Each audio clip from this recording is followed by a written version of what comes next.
करवीर तालुक्यातील वडणगे इथं शिवपार्वती तलावाच्या पुढं बांधकाम व्यावसायिकानं विघ्नेश पार्क नावाची कॉलनी उभारली आहे. शासनाचे खोटे शिक्के तयार करून खोटे बांधकाम परवाने तयार करून हे बांधकाम करण्यात आल्याचा आरोप अखिल भारतीय भ्रष्टाचार निर्मूलन संघर्ष समितीचे राज्याध्यक्ष धीरज रुकडे यांनी केलाय.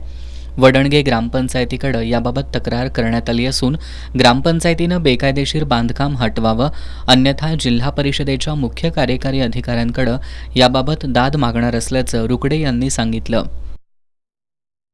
ग्रामपंचायत वडंगे गावाच्या हद्दीमध्ये विघ्नेश पार्क येथे 25 ते 30 रो बंगल्यांचे बांधकाम करण्यात आले आहे. सदरचे बांधकाम बोगस बांधकाम परवाना आणि बोगस गुंठेवारी आदेशान्वये केलेले आहे. परंतु सदर बांधकामाबाबत आम्ही 1 महिना झालं ग्रामपंचायतीकडे तक्रार करून आज तागायत कोणतीही कारवाई करण्यात आलेली नाही.